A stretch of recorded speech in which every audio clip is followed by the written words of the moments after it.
All right, and welcome back again to yet another episode of the Paisan Sports podcast.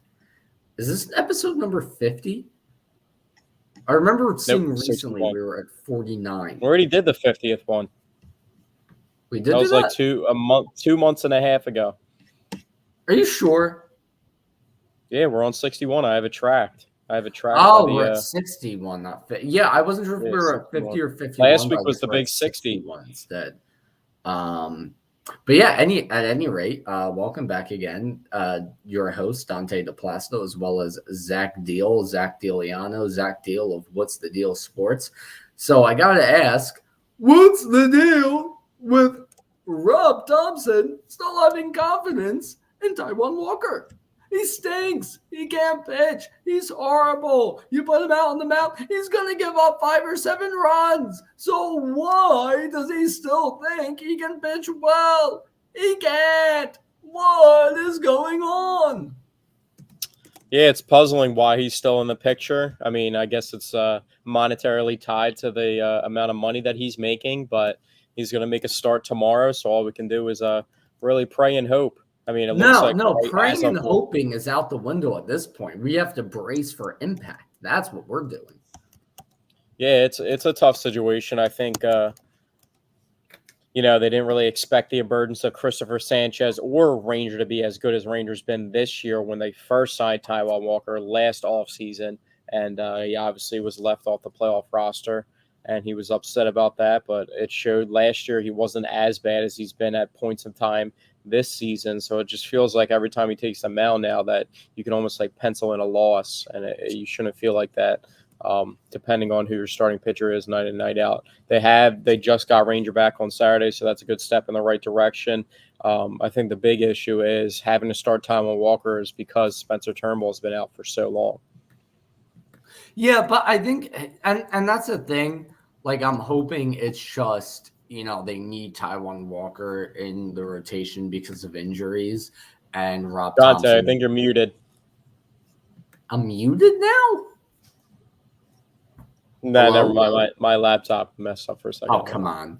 All right, but what I was Sorry, saying is, I'm hoping that the reason Taiwan Walker is still pitching is just because of injuries in the starting rotation. Rob Thompson is just sort of saying this, to maybe put some confidence into Taiwan Walker. Like if your manager has faith in you, then that improves your confidence a bit. So I really hope that's the actual reason why he's going to continue to pitch, and not because Rob Thompson thinks he can pitch well, because he can't.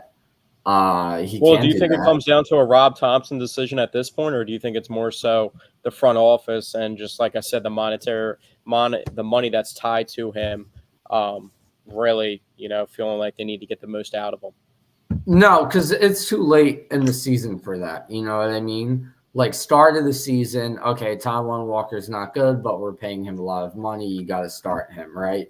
But when you get this deep in the season and you're in a division race, which now it is a division race. It wasn't earlier in the year, but it is now. So it's late in the season. You're in a division race.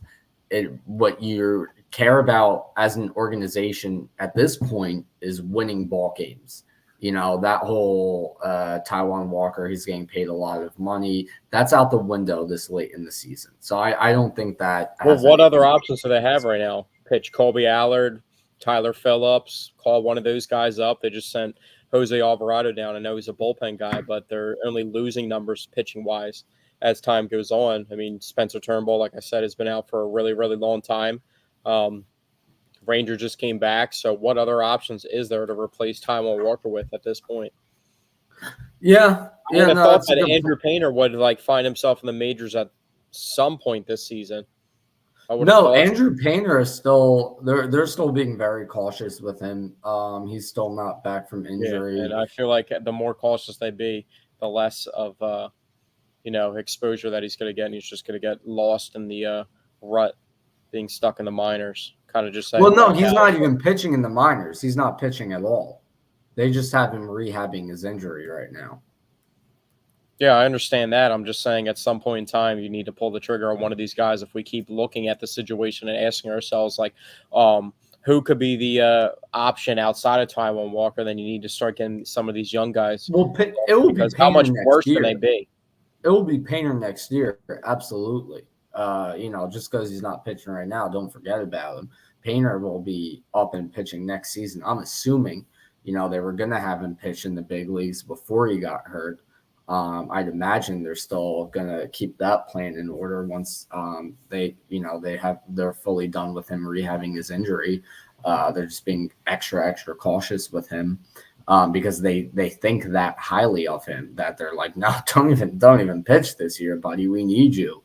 So I think next year, you'll see Painter up in the big leagues. You'll see Wheeler, Nola, Ranger, Christopher Sanchez, Painter. So I think that the starting rotation moving forward is looking pretty set. It's just dealing with what they got to deal with towards the end of this year. But on the brighter side, Do you think they'll use Christopher Sanchez in like a 4-game? Like, would they?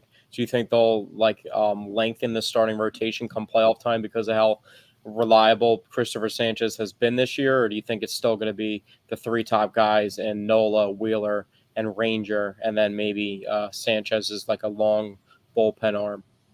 I think in the first 2 rounds, the wild card in the divisional, they might not end up playing in the wild card. But I think likely they won't. I haven't checked where the other division winners are currently at record-wise. But, throughout the wild card and divisional rounds, since those are a shorter series, I think they'll go 3-man rotation. But then once, the 7-game series of the NLCS and hopefully the World Series, actually hopefully the NLCS and hopefully the World Series kick in, they'll let Christopher Sanchez start every 4th game. So you do believe that he'll be utilized in the playoffs? Yeah, I mean, you have to utilize him. He's an excellent starting pitcher.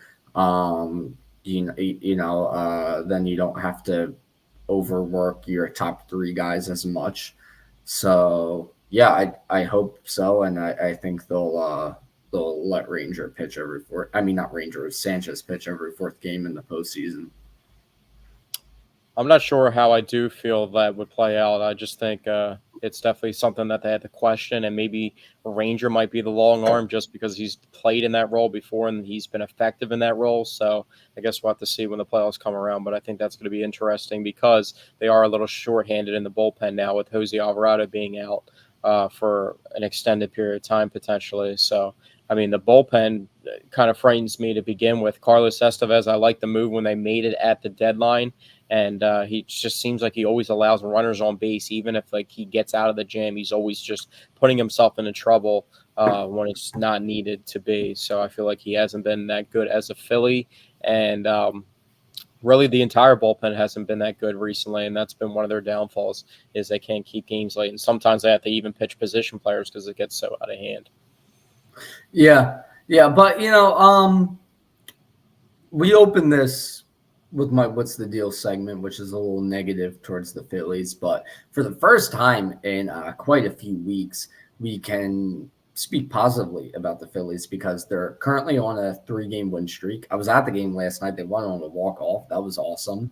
And as we speak right now, they are up 5-0 going into the bottom of the 8th inning against the Astros. So granted, barring anything crazy, they're about to win game number 4 in a row against 2 very good teams at that, the Royals and the Astros.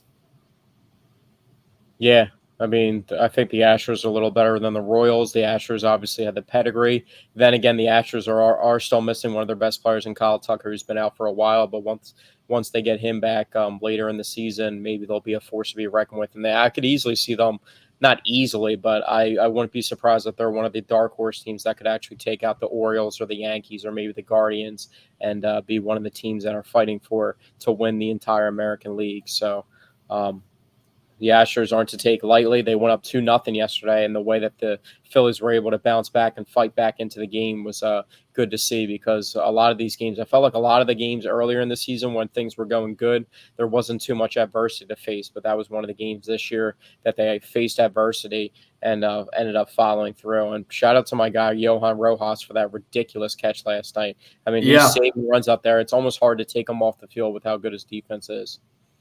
Yeah, and with the struggles of Austin Hayes, I really hope Rojas, sees even more time. Yeah, Starting Marsh hit a home run field. yesterday, so that was a good sign as well. We haven't really seen the pop. He started off really strong with the bat this season, but really has he had a off quick 8 home runs. He hit 8 home runs in the season very early into the year, and then he really slowed down with his power after that. But yeah, I mean, I think having Rojas and Brandon Marsh out in the outfield is so much better than having Marsh and Hayes out there. I think it really only makes sense to play Hayes when you're facing a left-hander and you don't want Marsh out there facing a left-hander. They even pinch hit Edmundo Sosa for Marsh last night when they were facing a left-hander in, I believe, the 8th inning. Yeah, it was the 8th inning, because then Rojas was playing center field after that. So, if leave Edmundo out there and see if he can play the outfield. That's what I like to. I mean, putting Rojas out there but instead of Sosa really paid off. And I know, I'm joking. It's just I always wanted to see if Sosa could actually. Oh yeah, Hayes is starting again tonight. He actually is 2 for 3 on the night though, so that's good then. But yeah, I still would like to see more of Rojas, because if they go into that 10th inning with still Marsh and Hayes out there, as good of a defender as Brandon Marsh is, and as much as I like Brandon Marsh, I don't know if Brandon Marsh makes that catch in the 10th inning. I mean, that's a tough catch for anybody to make. It wasn't like it's not a routine catch. It's definitely a difficult catch, but the ante of the game at that moment in time made that catch even more than it was. You know what I mean? Oh yeah, absolutely. But yeah, that's a catch that most center fielders should make, but that's not a guarantee for anybody as well. Well, also, still, I feel like Rojas's speed is what made it look like a makeable catch. You know what I mean? Yeah. Like, he was able to close in on that fast enough. Well, he's so good at reading and positioning himself based off the reads and not wasting any steps to where he needs to get to be. So yeah, I think Marsh is good at that in his own right. But I don't know if Brandon Marsh's speed is enough to close in on that ball enough to where it becomes a makeable catch. I think that was the difference maker with Rojas making that catch. So that's why, as much as I like Marsh and as good of a defender as he is, just because of a lack of speed, I don't know. Not lack of speed. Brandon Marsh is still a fast guy, but he's no Johan Rojas. He's not Johan Rojas speed. Yeah, so because of that, I don't know if Brandon Marsh makes that catch. So I think, and the other thing too is Brandon Marsh, he's a good defensive center fielder, but he's an elite left fielder. You know what I mean? Like, you take that good defense in center field and you move it to left field, that's now elite defense for left field. So when you have Rojas and Marsh both out there, that defense in the outfield is so good. And that really is key. And they might be taking a back seat to my boy Castellanos with the sliding catches all the time. That's signature move. Castellanos for the past couple of years with the sliding catches. So, and speaking of Nick Castellanos, how hot has he been? Going into last night's game, I saw since the All-Star break, he's been batting .299, 4 home runs, a good amount of RBI. I forget how many. And then since then, last night, he had the RBI to tie it. And tonight he's hit a 3-run bomb. I feel like I've brought it up on this podcast recently, how good Castellanos has been lately, but he's been really good. And it's basically just been the opposite of last year. last year he was really hot going into the All-Star break. He earned himself an All-Star nod, and then he, fizzled down a lot. This year it's been the exact opposite. He wasn't that good going into the All-Star break. His batting average for a long time was sitting around 200. I think it was even below 200 for a good bit. He's the guy that everybody loves to hate too, so it's always good to see. I always root for Nick Castellanos because I think he's actually an extremely important part of the team. And when he's playing his best, he's that 5-hole hitter for you that makes plays in the outfield that you feel like he isn't going to make, but ends up making them defensively. And he can hit the ball for power when need be, and he hits doubles, hits singles, drives runs in. The only thing that he can't really do is run the bases that well. He has like an awkward running stance. I don't really know what that's about, but Nick Castellanos has been doing his thing since the All-Star break, and you nailed it by saying is kind of reverse of last year where he started off really strong and tailed off. But now this year he started off really, really slow. Like you said, batting under 200 and everybody was calling for his head. And now he's been the most consistent Philly. And it seems like you don't see as many people keeping up with their receipts that they had left out there of all their hate mail towards him. Yeah. And speaking of bad base running, I was surprised last night that they did not pinch run for Kyle Schwarber as the ghost. I know. I was thinking that too. That was the first thing that I thought of when Bryce hit that ball, and I saw him round in the corner. I was like, why couldn't this be Schwarber at the plate with Johan Rojas? You know what I mean? Due to come up, you know what I mean? But it is what it is. He runs hard. I mean, he did everything that he needed to in the offseason this season, the way he slimmed down, but running will never be his forte. So, I mean, it's not his forte at all. And what's funny is, like, usually when you have a runner on second, a guy hits a base hit into the outfield, you assume the runner's going to score, especially the way Harper hit it, where it wasn't just a sharp line drive, that dropped right. Yeah, it had a little angle. It was a ground ball through the infield. Usually the guy on second, it's like a guarantee he's going to score. But, like last night, I'm at the game, Harper hits that ground ball that gets into the outfield. And at first, the first half second, you're like, yes. And then you quickly remember that Kyle Schwarber is the one running the bases. You see somebody wilding down the plate. So you hold your excitement for a second and you turn and you look at Kyle Schwarber and you just hold your breath. And he was able to score and they won the game. But there was that worry there for a second. It's like, wait, this Schwarber still has to round the bases. Kyle Schwarber, he's been pretty. I think he has 4 hits in I don't know how long period of time. He's kind of been in a rut himself. So it just seems like they all can't get hot at the same time, and they have all those guys at the top of the order, and it's just like they can't get 2 or 3 of them hot like they were earlier in the season at the same time as of right now. I think Bryce today got a hit, so that's a 6-game hitting streak for him. Bryson Stott is still kind of slumping and getting back to his regular form in his career outside of that outlier year that he had last year. I'm not the biggest Bryson Stott kind of guy, but I mean, I feel like he really needs to pick it up come the playoffs, or we might see a platoon with Edmundo Sosa.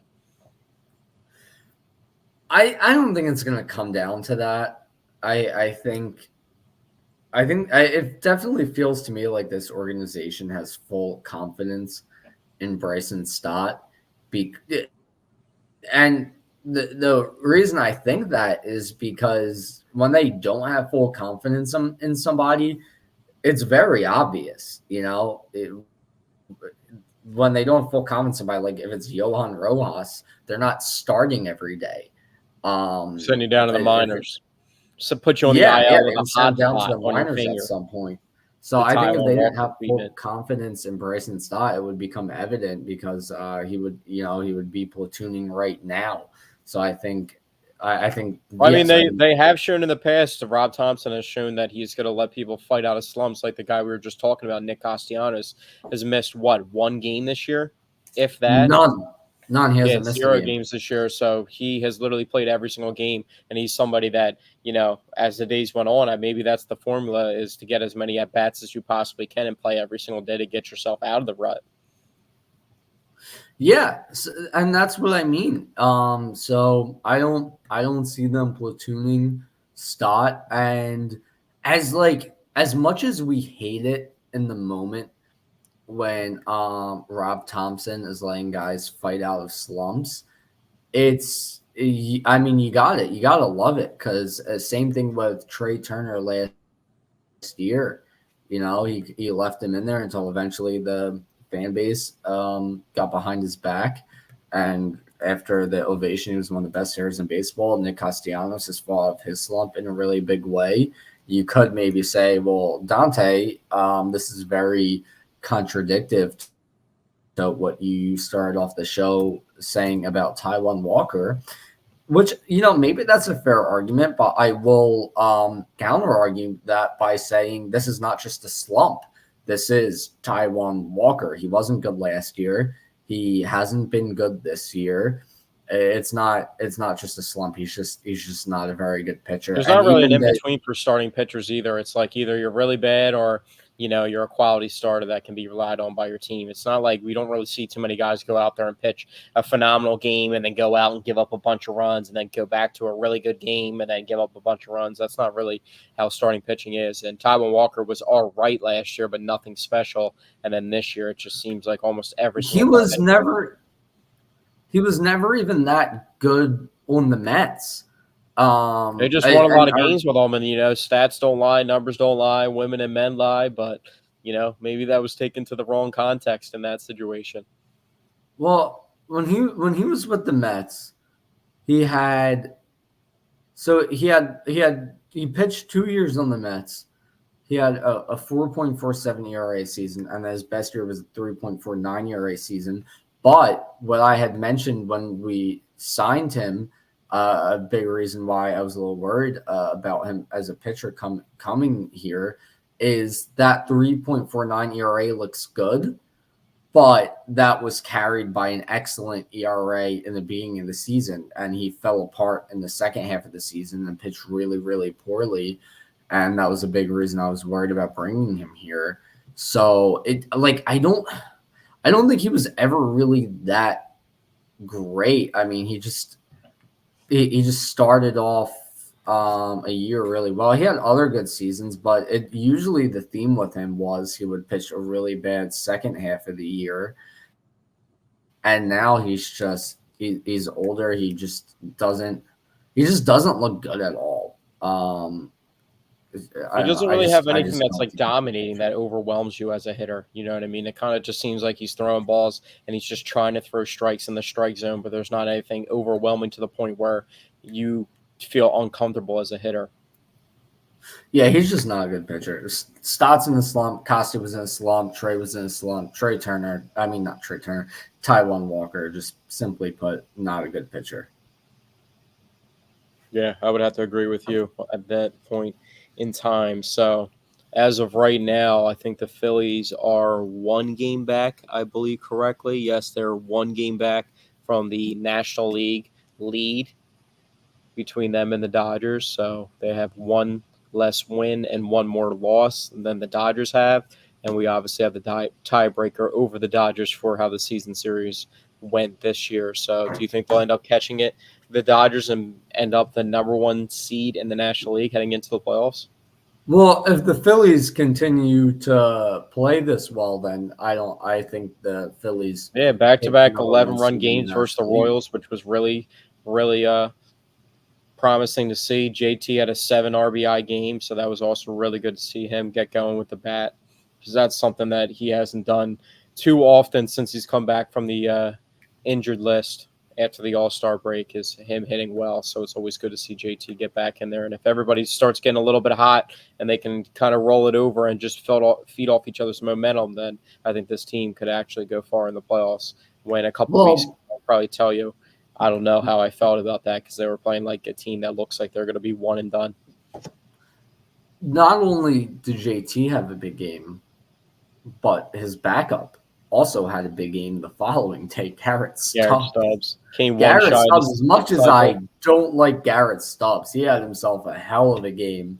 And that's the best game he's ever going to play in his career. So if you're watching that game and you're wondering, like, And maybe if you watch the Phillies casually and you only catch them when JT's catching, then you would think to yourself like, oh, this Garrett Stubbs guy is a home run short of the cycle. Why isn't he starting over JT? I mean, you would be sadly mistaken, but he did have his limelight for a little bit of time. That was his Steve Jeltz game. To any Phillies fans who know of the name of Steve Jeltz, 1980s Phillies legend. But, this is now back-to-back series that they've won. I can't believe I'm saying it because tonight's win guarantees they win the series, the second series in a row that they've won. I'm a miss right now. But next series coming up, they play the Braves again. A series they have to win because first of all, they've lost the previous 3 series against the Braves this year. Okay. Due to the most recent series loss to the Braves have really covered some ground in terms of getting back in the division race. So this is a very important series. The Phillies absolutely have to win it, in my opinion. And the Braves are winning 4-0 right now as well. So they're not going to separate themselves anymore tonight. Actually, ever since the series lost to the Braves, the Phillies and the Braves have had the same record. So that happened was the Braves covered some ground. The Phillies played very well after that. They've been great ever since then, but so have the Braves. So the Phillies haven't separated themselves anymore. They have to win this series. They need to get further separation. This division race is not over. It's a must-win series. I agree. I wouldn't put the same type of intensity and passion that you put into it. I mean, they can't get swept in the series, that's for sure, and you would really want them to win the series. And I do think it's a must-win of the series, but if they are just able to not get swept, then they can't get swept. If they get swept, that's when I actually will start worrying about the that's series. When you hit the panic button because what are they 6 games up right now? Well, they get swept. 6 games up right now, so that's what I've always said. I said, how many years are we going to beat the Braves in the playoffs to the point where we're going to have to do it every single year, and it's not going to happen every single year, regardless of how much more talented or the players that they're missing on their team, this, that, the other, all the excuses that you can make. But for us to have to play them in the playoffs for a third straight time, I feel like it's going to be even difficult this year to defeat them in the playoffs if possible. So, yeah, you're not going to be able to beat them in the playoffs every single year. But if I can take a look here, I want to see who we have on the mound against the Braves to start the series.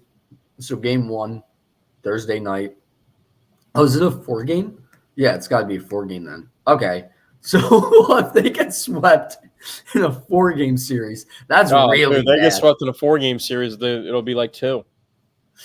Yeah. It will be a 2-game lead, so that could absolutely. That will be. I think the alarms will sound in Philadelphia. I think that's when the bells start ringing. The Liberty Bell will be ringing off the hook. But, and so you know what? I mean, well, I take back my statement. I mean, I really want to see them win the series, right, and get some more separation against them. Asking them to win a 3 out of 4 against the Braves, that's a bit of a tall ask. So I will say this, they have to at least tie the series. If they tie the series, then they're still 6 games ahead. They tied the series, it's whatever. So you got to at least tie the series. You can't get swept. Absolutely the hell not. But starting the series Thursday night, you have Christopher Sanchez on the mound, and then after that, everything's TBD. Atlanta even has TBD for Thursday night. So all we know right now is Christopher. Well, Taiwan's pitching tomorrow, so yeah, against the Astros. That Taiwan won't pitch versus the Braves. Yeah, so you know what? And that's actually perfect. A series you're Wheeler and Nola and Ranger. Yeah, so a series you've already won. You put Taiwan Walker out there for the final game, whatever. We won the series. And then against the series you really need to win, then your worst pitcher will not be on the mound. So that's great. So I'm guessing if Ranger Suarez comes back, then you get Christopher Sanchez Thursday night. Then you'll have Ranger Suarez, and then it goes back to Wheeler Nola Is that 5? Well, Wheeler pitched last night, didn't he? Nola. Who pitched tonight? Nola. Was it Knowles? I think Yeah, so. because Wheeler was last night. So wait, so it would be Wheeler, Nola, Walker, Sanchez, Ranger. Yeah, that's 5. So yeah, that's what they could end up doing. Sanchez, Ranger, Wheeler, Nola for the series against the Braves. If they do that, then they're in prime position to win or tie the series. I agree. If they sweep the Braves, though, that would be monumental. Because then you go from That's going to be tough to do. I mean. Oh yeah, I doubt they'll do it, but hypothetically, I'll if they take do, that would be a split in monumental. the series just to keep it even. I'd be very happy with the split. I'd be happy with the A split. 2-2 I split would don't. be ideal because we obviously are playing with house money and have the upper hand. But I think for the confidence and morale's sake, I would like to see them win at least 3 games just based off of how we just talked about how many times they've lost. They lost every series to the Braves so far this year. Yeah, I don't see them sweeping the series. I don't expect them to sweep the series. I don't think it's realistic for them to sweep the series. But hypothetically, if they did, that would be monumental. Yeah, well, I'd hope that they would sweep every And I single would series throw they a play. party on the next podcast if they do that. I'm going to make this statement right now, and I will swear by it. If the Philadelphia Phillies sweep the 4-game series against the Atlanta Braves this upcoming weekend, I will pop a bottle of champagne on the next podcast. Damn, Maybe even shirtless. I thought you were saying you were going to throw a party. Well, what am I going to do? Have a big crowd of people behind my laptop? I'm going to pop a bottle of champagne. We could do the laptop, the podcast live from your living room, popping champagne. We could do it. We could do it. We could do it live from Frankie Bradley's in Philly. That's a fun spot. Frankie Bradley's. I always forget if it's Frankie Bradley's or Jackie Bradley's. It might be Frankie Bradley's because I think Jackie Bradley was a baseball player, and that's why I always think it's Jackie Bradley. Sounds like a baseball player from like the 40s or 50s. No, very recent. I think he played on the Red Sox. Now I gotta look up Jackie Bradley. Yeah, Jackie Bradley Jr. Does he still play? I don't know. What's his deal? What's this guy's deal? He's 34. Is he still in the league? No, he last played for the Royals last year. Played for the Red Sox basically his whole career. Started in 2013, so he won a ring that year. Good for him. Good for you, Jackie Bradley Jr. But his final year in the MLB as of now was in Kansas City. Speaking of that, before I give my meatball of the week, did you see who caught a preseason touchdown for the Carolina Panthers? Did I see who caught a preseason touchdown for the Carolina Panthers? Jordan Matthews. Oh, he got cut today. I didn't know he still existed. Yeah, he transitioned I was a little to tight tripped end. out when I saw that. I didn't think he still played. There's a lot of players. You know who had me tripping? You know who had me tripping that caught a touchdown pass in the preseason? Who? Martavis Bryant. Yeah, I feel like when I hear the two names Martavis Bryant and Jordan Matthews, I feel like, to me at least, Jordan Matthews seems like he was longer ago than Martavis Bryant. Martavis Bryant was like Le'Veon Bell and Antonio Brown era with Big Ben. That's how far back that he goes. Just think about how long ago that was. Yeah, but I mean Jordan Matt. So they both start. I'm looking at here. They both started their career in 2014. So same era. It's just Jordan Matthews just feels like a longer ago to me for some reason. Isn't it crazy now that we have 2 stud wide receivers? The Eagles have 2 stud wide receivers that they're paying all this money to. And then back in the day, there was a point in time that Jordan Matthews was the best wide receiver that they had. And really the only skill position player that threatened. That was when we also had Ryan Matthews in the backfield too. Yeah, well, Jordan Matthews' rookie year and the second year, he looked very good and very promising. Um, and then in his third year in 2016, he was really meant to shoulder the entire load and so much pressure. It was kind of like Iggy on the Sixers, where it was like everybody loved him when he was playing alongside AI, but then when he was asked to do it all himself, everybody turned on him. That's kind of what happened with Jordan Yeah. Matthews. And then going into the following season, he was traded for Ronald Darby, which was a pretty damn good trade, actually. But speaking of That Eagles ended up being a receivers, phenomenal trade for the Eagles. yeah, speaking of Eagles receivers, though, let's talk about the latest news after I give my meatball of the week. And my meatball of the week is Jerry Jones. No, not for that old photo that resurfaced a half a year ago. What a meatball there. But Jerry Jones made comments on his GM roles with the Dallas Cowboys. And he said he'll not give up GM roles because nobody can be the GM as good as he is, which is just an absurd statement. Jerry Jones, you guys have not made it to a NFC Championship game since before me and Zach were born. Look at my face, Jerry Jones. Do I look like a young man to you? Do I look like a man who has not been through shit? Okay, You can because I tell am by not the a young beard. man, and I am a man who has been through shit, and I am still younger than your most recent NFC Championship game appearance. You have done nothing significant since then. You have not been a good GM. In fact, you just had a horrible offseason. Your biggest two additions were a washed up Eric Kendricks and an even more washed up Ezekiel Elliott, who you guys got rid of because he stunk. And then he went to New England and he continued to stink. And now he's Their 2 other years option older outside than of that is a dude that's 5'5", Deuce Vaughn.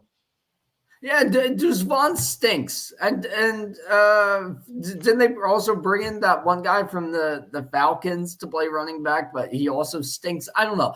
Point is, you didn't bring in anyone good in the offseason. Your first round pick was spent on a left tackle who might end up being pretty good, but all he will do is replace Tyron Smith because you lost him in free agency. You lost your center in free agency. You lost other guys that I can't really even remember off the top of my head because I don't care about you guys that much. But you had a horrible offseason. You haven't had a They great lost a offseason. franchise left tackle in the offseason too. Yeah, Tyron Smith. That's what I said. Yeah. You haven't been to an NFC Championship game since 1996. I wasn't even alive to see it. And you think no one can be a better GM for the Cowboys than you? Are you mental, Jerry Jones? You know what? I'm glad you are mental though, because as long as you're GM, I am never worried about the Cowboys winning the Super Bowl. So I hope you somehow find some sort of pill or fountain of youth that helps you become immortal so that you never die and you stay the Cowboys GM for as long as you live. Not even as long as you live, as long as I live. Once you die, then I give you permission to give up the reins as GM. Until then, I hope you never do. I hope you live forever, and I hope you continue to curse the Dallas Cowboys and lead them to zero success. So, yeah, because of that comment, you are my meatball of the week. And now we can move That was on to the. passionate. That might have been the Was most that? passionate meatball. That might have been the most passionate meatball of the week that you've given. I tend to get passionate for the meatball of the week. That I was feel an like absolute rant it that you just adds went to on. it. I was all here for it too. I'm all here Speaking of, for Jerry Jones. Hopefully, Jerry Jones is within a certain percentage of people, money wise, that he can keep doing things to prolong his health, so that he remains the GM of. oh yeah, The I hope he uses Cowboys. like CIA government secret medicines to keep himself alive and just never dies until I'm dead. Unless I have kids, I don't want After them to you're ever have dead, to come on witness now. a That's gonna be Cowboys Super quite some Bowl time from either. now. So But once my kids die, then you have my permission to die, Jerry Jones. But what else was I going to say? Oh yeah, speaking of passion though, when I was at the game last night, Jose Altuve came up to the plate. Oh my god, I booed the shit out of him. I lost my voice. But yeah, let's get to the Eagles news Thursday, though. Tuesday. Since our What last did you do? podcast, they made a very good trade, in my opinion, trading for the only hole that they still had on the team, which was wide receiver 3. They traded for Jahan Dotson. Jahan Dotson. I really like the trade. It looks like they're only going to keep 5 wide receivers on their roster, and Johnny Wilson is one of them, so he's going to be there. John Ross got released, and Britton Covey made the roster as a returner. So Yeah, and then Nia it's a depth. Smith is they have him just on the Yeah, IR right now, he's on the so IR. he'll I eventually want to like go. solely single out Jahan Dotson, and then we're gonna move on, and I'll read off every player that they released today, and then we'll read off the roster who made the team. And we'll discuss. So Jahan Dotson, it's a really good move. He seemed to be somebody that kind of fell out of favor with the Washington Commanders. Um, it just seemed like a lot of people said that he wasn't competing as hard this offseason. And for a guy where the new regime that came in wasn't the regime that ended up drafting him 2 years ago at pick 16 when they traded down with the Saints and felt comfortable that they were still going to get their guy in Jahan Dotson. So Jahan Dotson has played a lot of good games versus the Eagles. He doesn't have the Yeah. worst stats in the world for a guy picked 16th overall, but he still has not reached the ceiling or made the impact that I think a lot of people expected him to make. And I thought he was going to be a prime target for Jaden Daniels this year, but that obviously didn't seem to be true. So getting him for a 3rd-round pick, the 16th overall pick in the draft 2 years ago, I mean, I think that's a plus. And for a team that could use him in the slot, there's a lot less question marks. I would have liked to see them keep Paris Campbell too, just for insurance in case one of those outside guys gets hurt, because I mean, you're getting really thin at the wide receiver position, and maybe they bring Paris Campbell back on the practice squad. But my initial thoughts on the Jahan Dotson trade, I think it's a really good deal for a bargain for a young player who you have control over their 5th-year option. So you have like 3 years left to control over him. And I think he's going to fit into this offense seamlessly. Yeah, I mean, I feel like technically they really only have 4 receivers on the roster. Britton Covey isn't really somebody you look at as a wide receiver. He's technically listed Well, as they a can't wide. even mask it either because they only have 2 tight ends on the roster right now. So I don't understand what's Yeah, and going they on. only have 2 tight ends. I don't know I don't know if what. they think Rick Lovato's going to go out there and play tight end for him or something, but can't be having that happen. Yeah, I don't know what's going on with that, but I do really like the Jahan Dotson trade. As you mentioned, he was falling out of favor in Washington, but I think this is a much different situation that will be a lot more favorable for him. In Washington, at first he was trying to be the guy at wide receiver. Then he was competing to be the guy at wide receiver. He wasn't, and you could say, well, there were other wide receivers ahead of him, but none of the other wide receivers on the Commanders are wide receivers that can make Jahan Dotson better. Coming to the Eagles, you have your 2 solidified star wide receivers, AJ Brown, Devontae Smith. They're going to be getting open. They're going to be attracting a lot of attention on defense. You just need somebody with skill and talent in the slot to kind of just be a slot receiver, and the looks will come just from AJ Brown and Devontae Smith garnering so much attention. I think with him just the speed, the talent that Jahan Dotson has, him in the slot receiver, not being asked to do a lot, I think he's really going to flourish there. Yeah, I think Devontae Smith could really line up in the slot often as well.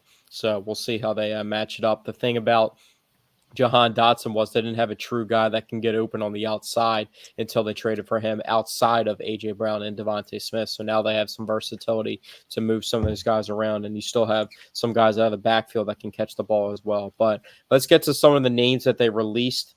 So the Eagles beat reporter Jeff McClain tweeted this right around 4 o'clock today. The players that the Eagles released the following players: Oren Burks, former 49er that played in the Super Bowl often, and he filled in for, why am I forgetting his name? Who's the other linebacker that got hurt on the sidelines last year? Greenlaw. Remember he got hurt in the Super Bowl running onto the field? No, I don't remember. In the Super Bowl? This past Super Bowl? This past Super Bowl, literally tore his Achilles or tore his ACL running onto the field in between plays. Yeah, Well, you know what? Now I remember what you're talking about, but I forget who it was. yeah, it was Greenlaw. So Oren Burks filled in for him in the Super Bowl. So Oren Burks was one of the linebackers they signed for depth, and he got released. Paris Campbell got released. Offensive lineman Nick Gates got released, who they just signed like 2 weeks ago. Will Greer, quarterback, got released. Matt Hennessy, who they signed in the beginning of free agency as some lineman depth, he got released. Perry Nickerson got released. Julian Okwara, who was another signing in like March or April, he got released. John Ross was released. Max Sharping, who's actually from this area, or I think he goes out. He is married to somebody from Mullica Hill. He got released at guard and tackle. And offensive lineman Brett Toth, who actually was playing a bunch of different positions, was released too. And then waived. The following players were waived. Gottlieb Ayedzi, tackle guard, and Nim Dankwa, tackle.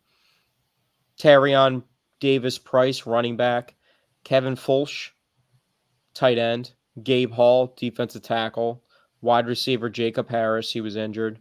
Griffin Hebert, wide receiver. Teron Jackson, defensive end. EJ Jenkins, who I thought actually had a chance of making the squad as the third tight end, he was released. Maybe he's somebody they bring back to the practice squad. Josh Jobe, one of the guys, the younger guys that's been on the team for quite some time. It was just, there's too much talent on the back end now for him to be on the roster. Terrell Lewis, outside linebacker. Dylan McMahon, who was one of their late round draft picks this year, was released. Zach McPherson, cornerback, got cut. Kendall Milton, running back. PJ Mustipher, defensive tackle. Joseph Nagata, injured, wide receiver. Lou Nichols, running back, who was decent in the preseason this year. Jason Poe, guard center. Amari Rogers, tight end. Andre Sam, safety. Brandon Smith from Penn State, linebacker. Sean Stevens, cornerback. Caden Stearns, who they signed as a safety from when Denver cut him and he was never able to get on the field, non-football injury designation. Lakin Vakali, some of these names are crazy. Lakin Vakali, tackle, and Austin Watkins. It's usually the Samoan names that are tricky in football. All right, so let's get to the names that did make the roster. Did anybody jump off that I just read to you? Like who do you think here's made the roster? What jumps out to me is the lack of wide receivers and tight ends that have made the roster. Yeah. I mean, your only backup wide receiver outside of your three main guys is really Johnny Wilson. You don't really expect Britton Covey to really get reps at wide receiver, and then they only have that's two why tight I think ends. Paris Campbell's going to come back in some shape or form. Maybe, but as of right now, they really only have 4 wide receivers, 2 tight ends. So then that begs the question, well, where are all these other roster spots being utilized? And I think here's where I have it narrowed down to, in my opinion. You look at the offensive line, right? Typically on the offensive line, you want your 5 starters, and then you want a swing tackle, right? Someone who can play backup left or right tackle, a backup guard for left or right guard, and a backup center. Right? They have 4 backup linemen making the roster: Darian Kennard, Fred Johnson, Mekhi Becton, and Trevor Keegan. Do all 4 of those guys need to be on the roster? I'm not sure.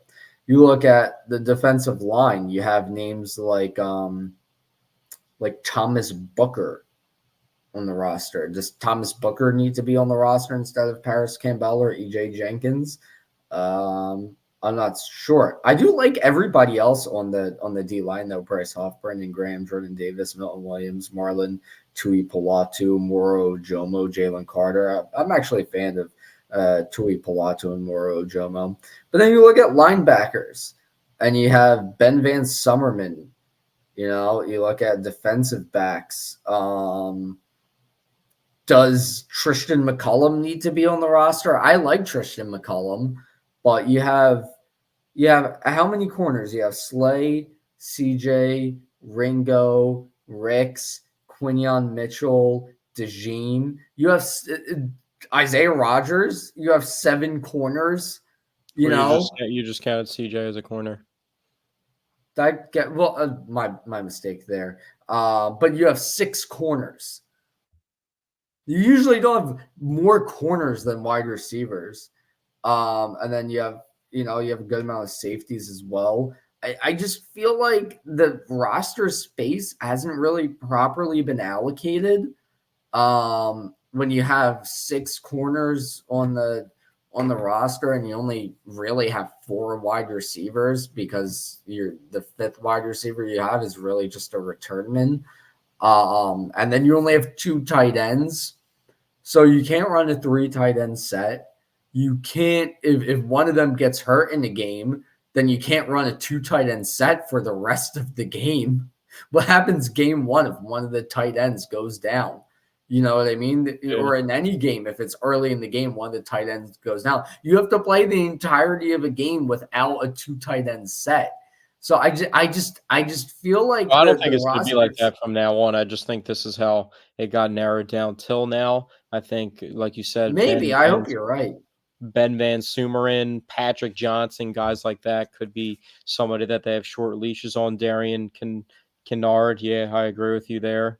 I like what Thomas Booker had to show. You never know what's going to happen with the defensive line either, and they need to find a long-term replacement for Brandon Graham too. So I feel like I'm comfortable with what they did on the defensive line. But like you said, some of these positions, there's just an excess of players. Tristan McCullum, I feel like they have a logjam of all those. I thought they were going to keep Caden Stearns, to be honest, but I guess he was just too injured and never got to show them a look. And that's kind of what Paris Campbell was dealing with as well. So some of these guys just didn't make the roster because they weren't ever able to showcase what they can do because they were being injured the entire time. So a lot of these defensive backs are cross-trained between safety and cornerback, so maybe they're going to be able to narrow it down. Yeah, like Avonte Maddox. They currently have him listed at James Bradbury is not even a guarantee to still be on this roster week 1. Maybe they're still like attempting to trade him, and they just didn't have enough time to do it before the deadline of making the roster cuts at 4 p.m. today. So you never know. Yeah. Hopefully they still can find a trade for James Bradbury, and then for God's sake, bring back Paris Campbell or Jenkins. At this point, just give us either one an extra wide receiver or a 3rd tight end. Yeah, but I mean, I think they have to address both of them. I think the EJ Jenkins needs to be brought back. Albert O was placed on the injured reserve today, so I think that might end his season with a core muscle injury. I don't know if it's going to exactly end his season, but it's going to be close to it. So he's not an option in the tight end room anymore. I think EJ Jenkins was the guy that looked the best in training camp. So absolutely. I will say one thing, something that to me is very good to see. I feel like not that often, going into preseason, you have a guy who you don't expect to make the roster, and then he has a great preseason, and he actually makes the roster. I feel like usually, when a guy like that, who is not somebody you expect to make the roster and they have a great preseason, they still don't make the roster. And it's like, I wanted to see that guy make the roster. He had a great preseason. But I feel like that kind of happened with Tristan McCullum. I don't think most people saw him making the final roster. He had an excellent preseason, in my opinion, and now here he is. So I think that's good to see, at least. Yeah, for sure. And that was a position that had a lot of question marks going into it. I feel like they're still not even solidified on who the starter is. I feel like Reed Blankenship's just the guy at the right place at the right time. I think if Sidney Brown was healthy, he'd be playing. And Cooper DeJean played more in camp, and they couldn't find a position for him to start at corner. I think he would be getting a lot of safety reps as well. So for him to step up at the safety position, a position of need, and you see all the things that they're trying to do to find a backup safety, cross-training numerous cornerbacks to try and do it, that they wanted a guy that could actually traditionally play it, and that's Tristan McCullum. Yeah, one thing I want to do when Elliott Short-Parks came out with his first Eagles roster breakdown, his predictions on, the locks who are locks to make the roster, bubble guys, and then long shots to make the roster. I criticized the list a bit. I kind of want to, now that we have the final roster, I kind of want to go back and just see what he got right and what he got wrong. Quarterbacks, he got all right. That was an easy one. Running backs, he got all right. Wide receivers, he had Campbell as a lock to make the roster. He got that wrong. Although in his Well, that's defense, a technicality with the trade, pretty much. yeah, in his defense, it was pre-trade. Then he had Covey on the bubble, Wilson on the bubble, Ross on the bubble, Smith on the bubble. But, Covey and Wilson made the roster. Tight ends, he had Goddard and Calcaterra as locks. Offensive line, he had Kennard on the bubble. He made the roster. Did Hennessy make the final roster? Yeah, he was cut. Yeah, he had Hennessy as a lock. Hennessy was cut. I thought Hennessy was a lock myself. Keegan, he made the roster, right? Or was he cut? Yeah, I'm pretty sure. Let me see real quick. I'm failing to have them both up at the same time. Because I'm looking at it through Instagram. Yeah, Trevor Keegan made the roster. Okay. Yeah, you keep that up, and I'll keep ESP's list up. Because All right, let's get through this. Yeah, let's get through it. I just really like an opportunity to rip into Elliott Shore-Parks. Yeah, I mean, you're just giving them more limelight by talking about them. Yeah, who cares? So anyway, yeah. So that is the O-line basically. Defensive tackles, he had Tua Palatu and Ajomo as bubble guys. They ended up making the roster. Defensive ends, he had Patrick Johnson on the bubble. He made the roster. Linebackers, this is the reason I'm going back to this list, because he had Nakobe Dean on the bubble, which I just thought was so stupid. And of course, Nakobe Dean made the bubble. He had Van Sumeren on the bubble, Burks on the bubble. Burks ended up missing the final roster. Corners, he had Ricks on the bubble. Josh Jobe as a long shot, so he got that correct. Rogers, he had as a lock. Rogers, did he made the roster? He did, right? Yeah, he made the roster. Yeah, okay, so he got that right. He had Maddox and Hall. He had Maddox listed at nickel, who's currently listed at safety, but he had Maddox and Hall on the bubble. McPherson, he had as a long shot. He got that one right. Safeties, he had Garner Johnson, Blankenship, and Brown as locks to make it. He had Bradbury and McCullum on the bubble. They ended up making it. So you know what? He really didn't do that bad of a job. I just think Dean as a bubble guy was a bit ridiculous. But he actually didn't do that bad of a job. So you know what? Shout out ESP, I guess. I don't like saying that. So what's your biggest concern about the Eagles heading into this season? Reed Blankenship. Derail the season the most? The position Reed group not Blankenship. showing up a certain facet of offense, defense, doing Reed this, Blankenship. running the ball, passing the ball. What do you think could be the biggest weakness for this team that could show its ugly head, rear its ugly head? Reed Blankenship. Maybe the lack of a pass rush. I'm not fully sold on their pass rush going into the season. Neither am I. But I think Vic Fangio will do a good job dialing up blitzes. But yeah, I mean, there's not really too much to choose from with this team. I think it's a stacked roster. But if it's going to be anything, I think it's going to be a lack of a pass rush or Reed Blankenship out there at safety until Sidney Brown gets back. Yeah. Pass rush, I feel like they don't really have too much depth at pass rusher either. And it's going to be interesting to see how they get schemed up to make things happen, because I'm not sure how big of a role Jalix Hunt will play, but it looks like he's going to have to play some sort of role making the roster, being a third-round pick, because the lack of pass rushers that they will have. And it's not like Brandon Graham's going to be playing a whole surplus of snaps out there at this age. Yeah, like, who's your best edge rusher? When you say it's Josh Sweat, I would say Josh Sweat or Bryce Huff, Nolan Smith's, unknown. Jalix Hunt's a rookie. Brandon Graham's obviously not prime Brandon Graham anymore. Milton Williams is kind of can play outside, but he's better inside, being a quicker, undersized guy. So, I mean, yeah. I think your best pass rusher period might end up being Jalen Carter. in my opinion. I think Josh Sweat has the potential, and we've seen him be an excellent edge rusher. Is that what we're going to get from him this season? I don't know. Are we going to get a lot from Brandon Graham this season? Probably not. Are we going to get a lot from Bryce Huff? Is he going to replicate the one very good season he's had in the NFL? Who knows?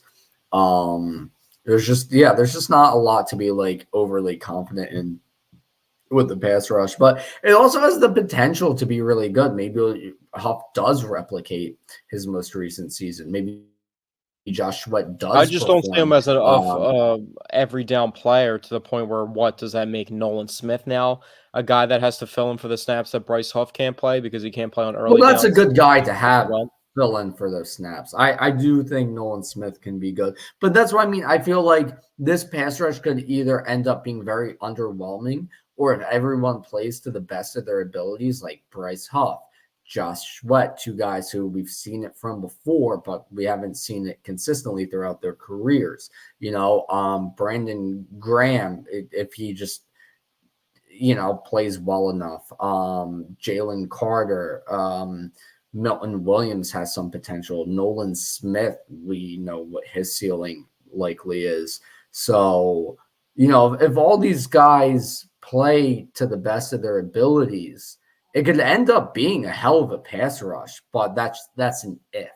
I feel like it's a little too unknown how good that. Well, they have guys that can brush the passer. I mean, Josh Sweat, Bryce Huff, and Jalen Carter. That's your top three guys that are going to get after the passer. So I feel pretty confident in that. It just depends on how consistently they can do it. And if teams are just selling out to stop Jalen Carter and they're double teaming on the whole game, that puts more pressure on the guys on the outside, but also makes their job a little bit easier because they'll have more one-on-one matchups. So I think the guys on the outside really have to capitalize the disruption that the inside guys are going to be able to make. And that includes Jordan Davis along with Jalen Carter. Yeah, and I'm curious to see how the D line will look in a 3-4 set. I'm kind of right now accounting for the pass rush in a nickel set because that's the passing downs. But in a 3-4 set with Jordan Davis at nose tackle, then you'll have Jalen Carter at one defensive end spot. I'm guessing maybe Milton Williams at the other defensive end spot. Maybe Brandon Graham. Maybe they put Brandon Graham back inside to play that defensive end role in the 3-4. And then, Well, he's not going to be able to. He's not going to be able to start. He's going to be more of a rotational guy, but he may play the early downs because of the threat to of the run. Well, that's the thing too. Great at. That's the thing too is if you're not going to play BG every down because he's older, they could just use him for the 3-4 sets at defensive end, and then bring in different guys to rush the passer in nickel and dime sets. And so you'll have that inside, and then outside, I'm assuming Sweat and Huff. So that will kind of be your D line in 3-4, Sweat, Huff, BG, Jalen Carter, and then Jordan Davis at the nose tackle. So that will be interesting to see. And then at your two inside linebacker positions, you'll either have Devin White and Zach Bond, or Devin White and Nakobe Dean. I'm still curious to see who gets more starting reps, Dean or Zach Bond. I'm hoping Dean, but they seem to like Zach Bond. I think he looked good in that first preseason game. Yeah.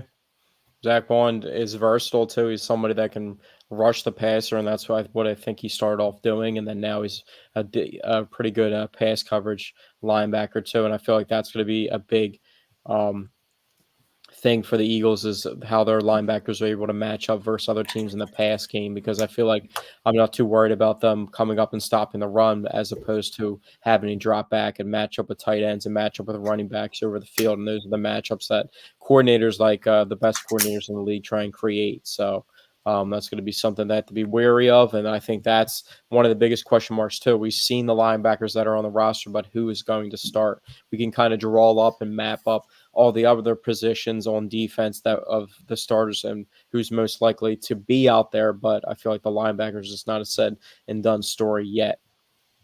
Yeah, and then talking about what the secondary is going to look like, according to ESPN, and take it with a grain of salt because it's ESPN. And I'm just going off of this because I want something to go off since there's so much up in the air about the secondary. But they have the two outside corners as Slay and Keeley Ringo. I blanked on his name for a second. Slay and Ringo outside, and then nickel corner they have Quinyon Mitchell with the backup nickel corner being Cooper DeJean. What are your thoughts on that? Because I actually like the sound of that. I like the sound of that. That's what I hope will be done. But also that depth chart, like I told you earlier today, had guys.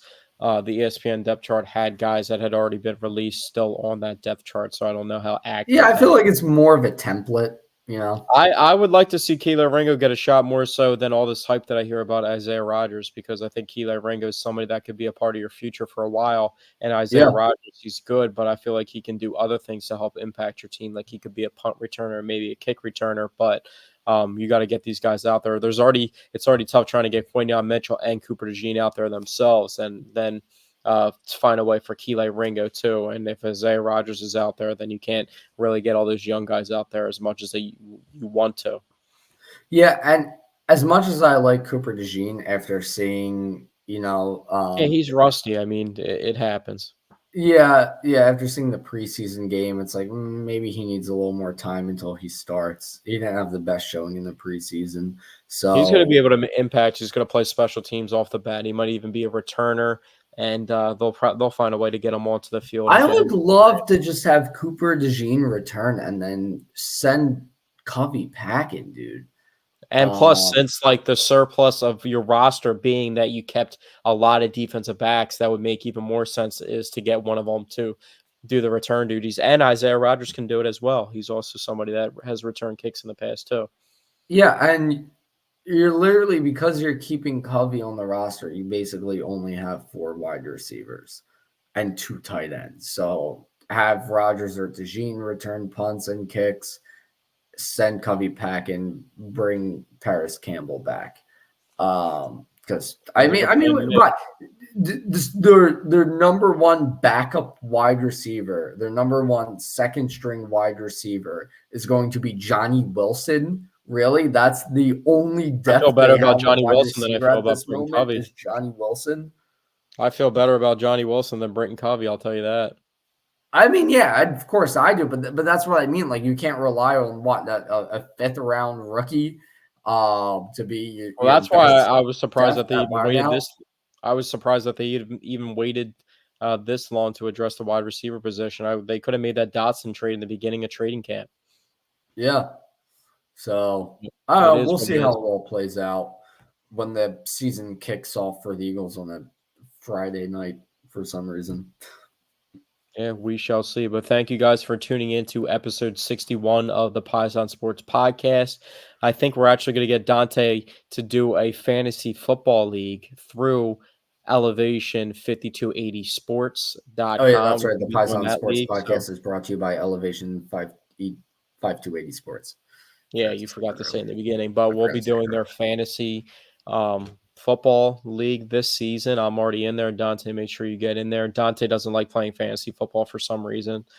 He's a lunatic, but I think he's coming out of retirement for this one, so it should be a good time. I think there's like 14 teams in the league too, so I'm used to doing like 10 people in a league, so 14. It has a little bit different draft strategy going on, so excited to see what our draft order is going to play out, and we may do the podcast next Tuesday so we can do the draft live with you guys. We'll do a little fantasy special if we do that, so that'll be pretty cool. So make sure you guys check out and tune into the next podcast next week, and we'll be back for you with more content.